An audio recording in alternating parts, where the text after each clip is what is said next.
It was a Thursday, I remember, 'cause Thursdays were spaghetti nights. Dad had this rule: every Thursday, without fail, we'd sit down to a plate of spaghetti.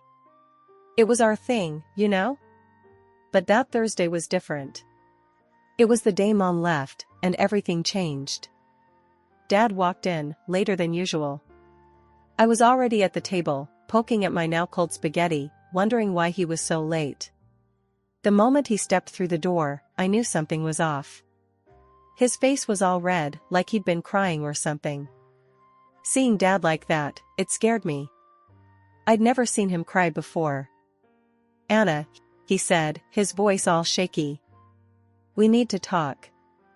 I remember feeling this knot in my stomach, like something real bad was about to happen. "What's wrong, Dad?" I asked, trying to sound brave, but my voice came out all squeaky. He didn't sit down. Instead, he paced back and forth, like he was trying to find the right words. Finally, he stopped and looked at me, his eyes all red and puffy. "It's your mom," he said. She's not coming back." I didn't get it. Not coming back? From where? It was spaghetti night. Where else would she be? "She left, Anna. She's gone. She left us for someone else." The words hit me like a truck. I felt this chill run down my spine. "Gone, Mom?" But, why? That was all I could muster.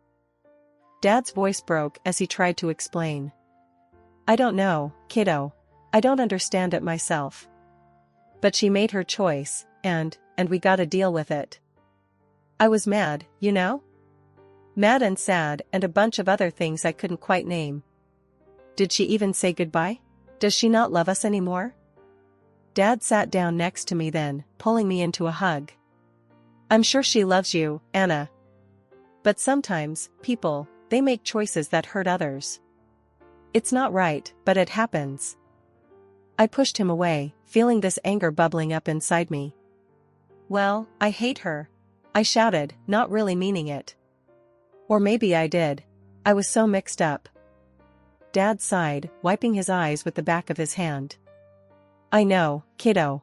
It's okay to be mad. But we'll get through this. Together." The rest of the evening was a blur. I didn't eat my spaghetti. How could I? Spaghetti night was ruined, along with everything else. That night, I lay in bed, staring at the ceiling, thinking about Mom. Why would she leave? Didn't she care about us at all? Dad was hurting, I was hurting, and it felt like she just didn't give a damn. It was the first time I really understood that sometimes, people you trust can just break your heart. And as much as I wanted to hate her for what she did, part of me just wanted to understand. Why did she leave? Did she ever think about us? But those were questions for another time. For now, I just had to keep moving forward, one day at a time, with Dad by my side. Then Sarah came into our lives, kinda like a surprise plot twist you never saw coming, but ends up being the best part of the story. The day Dad told me about Sarah, I was skeptical. We were doing dishes, and he was all nervous, which was weird for him. "Anna, I've been seeing someone," he blurted out, almost dropping a plate. I froze, soap suds dripping from my hand. "What? Who?" I wasn't sure whether to feel angry or curious. "Her name's Sarah. She's really wonderful, Anna. I think you'll like her," he said, avoiding my gaze. I didn't say much. Just nodded and kept on with the dishes. But inside, I was a whirlwind of thoughts. Another woman? Was she trying to replace Mom? I wasn't ready for that. The first time I met Sarah, I had my defenses up. She came over for dinner, and I could tell she was nervous, which made me feel a bit better. She wasn't acting all cocky like she owned the place. "Hi, Anna. I've heard so much about you," she said, offering a smile that seemed genuinely warm. "Yes?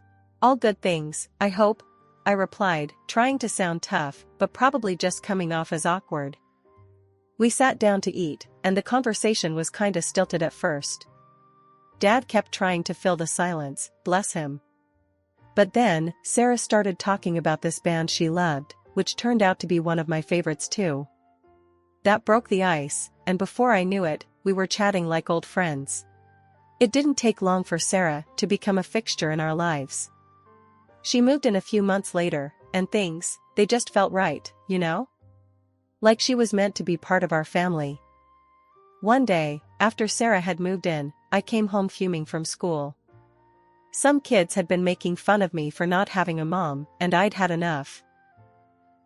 I slammed the door and threw my backpack against the wall. Sarah came rushing in, all concerned. "What's wrong, Anna?" she asked, kneeling to be on my level. "Nothing. Just leave me alone," I snapped, not really meaning it. I was just so mad.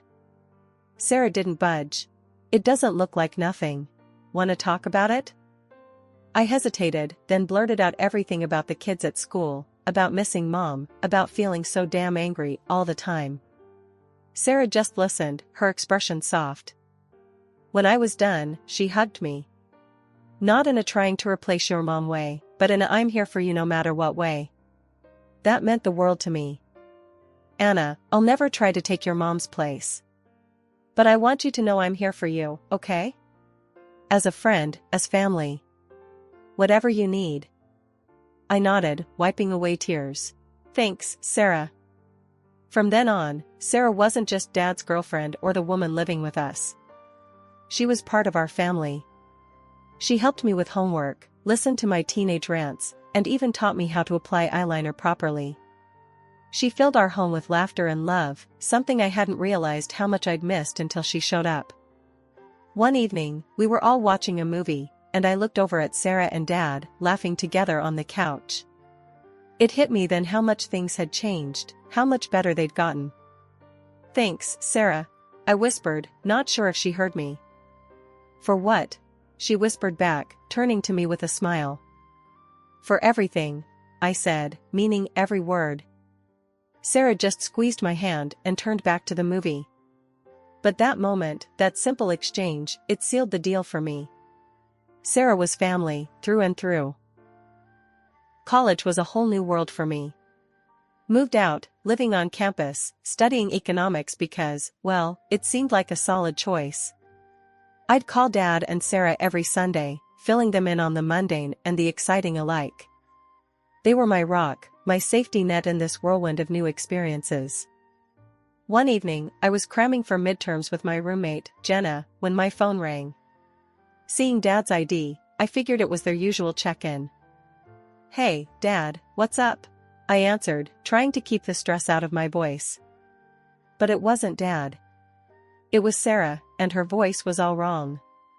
"Anna, you need to come home. It's your dad. He had a heart attack." My world stopped. "What? Is he okay?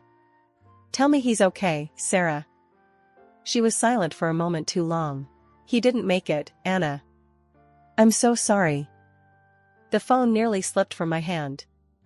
Jenna looked up, her face full of concern as she caught the tail end of the conversation. "Dad's gone," I managed to choke out before everything went blurry. The next few days were a blur of tears, travel, and terrible coffee. The funeral felt surreal, like I was watching someone else's life fall apart. Dad was gone. Just like that. No warnings, no goodbyes. After, when the crowds of sympathetic faces had dwindled, Sarah and I found ourselves sitting in the living room, surrounded by the silence of the house. "I can't believe he's gone," I whispered, the words feeling like lead on my tongue. Sarah wrapped an arm around me. "I know, kiddo. I know. It's going to be tough, but we'll get through this. Together." "How, Sarah? How do we do this without him?" The tears were coming again, a relentless tide. "We remember him. We keep living, because that's what he would have wanted. And we take care of each other." It was tough, going back to college. Part of me wanted to drop out, come home, and never leave Sarah alone in that big, empty house. But another part of me knew that was the last thing Dad would have wanted. "Go back, Anna," Sarah had said when I broached the subject. "Finish what you started. Make your dad proud." "But what about you?" I asked, feeling torn. I'll be fine. And I'll be here when you come back. Always. So, I went back. Jenna, bless her, had turned our dorm room into a fortress of comfort by the time I returned. She didn't say much, just hugged me tight and let me be. It was exactly what I needed. Classes were a struggle. My concentration was shot, my motivation at an all-time low. I remember sitting in a lecture, staring blankly at the professor, words washing over me like a foreign language. After class, my professor, Dr. Henderson, pulled me aside. "Anna, is everything all right? Your participation has dropped significantly." I shrugged, the weight of grief making it hard to articulate my feelings. "It's my dad. He passed away." Dr. Henderson's expression softened. "I'm so sorry to hear that, Anna. If you need anything, any extensions, or just someone to talk to, my door is always open." "Thanks," I mumbled, grateful, but too numb to really feel it. That's how it went for a while. Going through the motions, barely keeping my head above water. But slowly, with a lot of support from Sarah, Jenna, and even Dr. Henderson, things started to get a bit easier. Not better, exactly, but less impossible. By the end of the semester, I'd managed to pull my grades up, securing a decent GPA. It felt like a hollow victory, though, without Dad there to celebrate with me. But I knew he was proud, somewhere, somehow. And that thought, that feeling, gave me the strength to keep going, to face whatever came next. With Sarah by my side and Dad's memory in my heart, I started to believe maybe, just maybe, I could make it through. The time flew by, and there I was, 27, living in my own space, neck deep in a career that was actually going somewhere. Bosses liked me, work was steady, and for once, it felt like I had a handle on things. It was one of those rare Saturdays where I had nothing planned but to chill, maybe binge-watch something mindless. That was until the doorbell rang, slicing through my lazy morning like a sharp knife. I wasn't expecting anyone. Figured maybe it was a package I forgot ordering or a neighbor about to start some small talk I wasn't in the mood for. When I swung the door open, though, the last person I expected was standing there. My mom. Except, she looked different. Years and hard living had taken their toll, leaving her looking worn and, frankly, a bit rough around the edges. "What are you doing here?" I blurted out, not hiding my shock well. Her eyes welled up, and she looked like she was about to crumble right there. "I wanted to see you, Anna. It's been too long." Too long was an understatement. Years of silence, and suddenly she pops up? Mixed feelings were an understatement. Why now, after all this time? My voice had an edge, and I wasn't about to soften it for her sake. She wiped at her eyes, taking a shaky breath. "I've always wanted to fix things between us. Your dad and Sarah, they wouldn't let me get close." That made me frown. "Come on, you expect me to buy that? Why didn't you reach out when I turned 18? I wasn't under their thumb then." Her excuse was ready, rehearsed maybe. "I was sick, Anna. Really sick. It took me a long time to get better. And when I finally did, I knew I had to try to connect with you, no matter how late it was." The conversation was like wading through mud, awkward and messy. Part of me wanted to slam the door in her face, but another part, a part one wasn't ready to admit existed, wanted to hear her out. Maybe it was curiosity, maybe something else. We talked, if you could call it that. More like danced around the years of silence, each of us tiptoeing around the minefield that was our relationship. Then, without warning, she said she had to go. Just like that, she turned and left, leaving me with a storm of thoughts and not a single answer that made sense. The door clicked shut behind her, and I was left standing there, feeling a weird mix of anger, sadness, and a dozen other things I couldn't put a name to. She had her chance to explain, and all I got were excuses. Still, her visit cracked something open, something I thought I had buried a long time ago. After Mom's unexpected drop-in, my head was a mess, buzzing with a million thoughts and not one clear answer. I needed some grounding, some clarity. There was only one person who could offer that, Sarah. So, I found myself driving over to her place, the one she'd moved into after Dad passed. It was a cozy little house, filled with warmth and memories, a stark contrast to the confusion I was feeling. I knocked on the door, and Sarah answered with her usual welcoming smile. But it faltered a bit when she saw my face. "Anna, what's wrong?" she asked, ushering me in. I didn't even know where to start. "Mom showed up at my place today," I blurted out as soon as we sat down in her living room, a cup of tea in front of each of us. Sarah's eyebrows shot up. "Your mom? After all these years?" "Yes, and she had a lot to say. Mostly excuses." I took a sip of my tea, finding it hard to look at her. "What did she say?" Sarah's voice was calm, but I could tell she was bracing herself. "She claimed that you and Dad kept her away from me. That she was sick and couldn't reach out until now." The words felt bitter, recounting Mom's version of events. Sarah shook her head, a look of disbelief crossing her face. "Anna, that's not true. You know that. Your dad and I never stopped her from reaching out to you. She made her choices." I knew that, deep down, but hearing Mom's story had stirred up doubts. I guess part of me wanted to believe there was a good reason for her leaving. Sarah reached over, squeezing my hand. "It's natural to want to find some good in her reasons, but you can't let her rewrite the past. You know what happened." "Yeah, I do." I sighed, feeling a bit foolish. "She also said she was sick." "We never knew if she was," Sarah said gently. "But even if she was, it doesn't change the years of silence, Anna. It doesn't excuse everything." The clarity I was seeking started to seep through the fog of emotions. Sarah always had that effect, a way of making things make sense. She also mentioned wanting to start over, to have some sort of relationship. Sarah's expression turned cautious. "Anna, people don't change overnight. If you decide to let her back into your life, be careful. Protect yourself." Her words were a warning, a reminder of the pain that had taken so long to heal. I don't even know if I want her in my life. Today, just, through me. Whatever you decide, I'm here for you. Just, remember who she was, and who she's been all these years. Sarah's advice was like a lighthouse, guiding me through stormy seas. "I will." "Thanks, Sarah." I meant it. Her perspective was invaluable, a tether to reality when I felt adrift. After Mom started dropping by more often, it was kinda nice at first, catching up, feeling out this whole mother-daughter vibe we'd never really had. But then, the vibe shifted. Suddenly, it wasn't just coffee and chit-chat.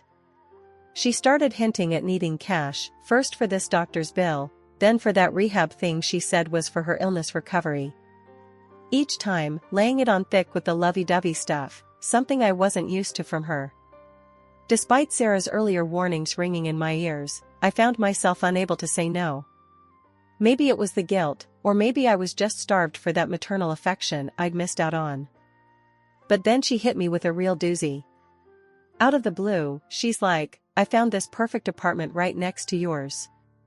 Wouldn't it be great to be neighbors?" And I'm thinking, sure, sounds nice, until she drops the bombshell. She wants me to foot the bill. The whole year's rent, up front, adding up to a cool 24 grand. I choked on my coffee. "You what? That's a lot of money, Mom." She didn't miss a beat, playing the hurt card like a pro. "I thought you'd want to help your mother out," she said, all wounded-like. "I do, but it's a lot.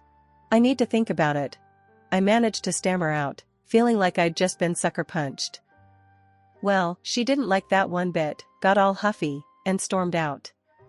So there I am, feeling like the worst daughter in history for not immediately opening my wallet. I needed advice, someone with no skin in the game. Naturally, I called Sarah. "Hey." I started, no preamble. "Mom asked me to pay a year's rent for her. 24K, what do I do?" Sarah's response was instant, a mix of concern and anger. "Anna, you can't be serious.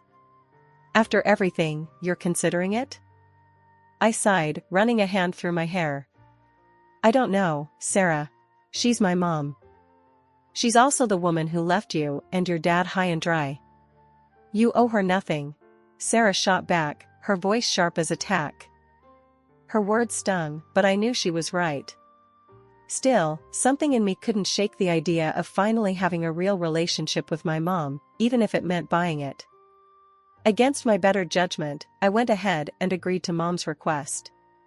But I wasn't completely naive. I made sure my name was on the lease, a little insurance policy just in case things went south. When I told Sarah what I'd done, there was a long silence on the other end of the line. Anna, I hope you know what you're doing, she finally said, her voice heavy with unspoken worries.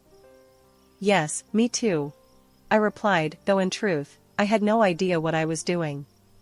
But there was no turning back now. I'd made my choice, and all I could do was hope it wouldn't come back to bite me. A week after the whole apartment thing with Mom, I figured, maybe we could try to smooth things over with a little celebration. I thought a surprise housewarming might show her I was trying to make an effort, bridge the gap between us. So, there I was, standing outside her door, ready to surprise her, when I caught a snippet of conversation that froze me in my tracks.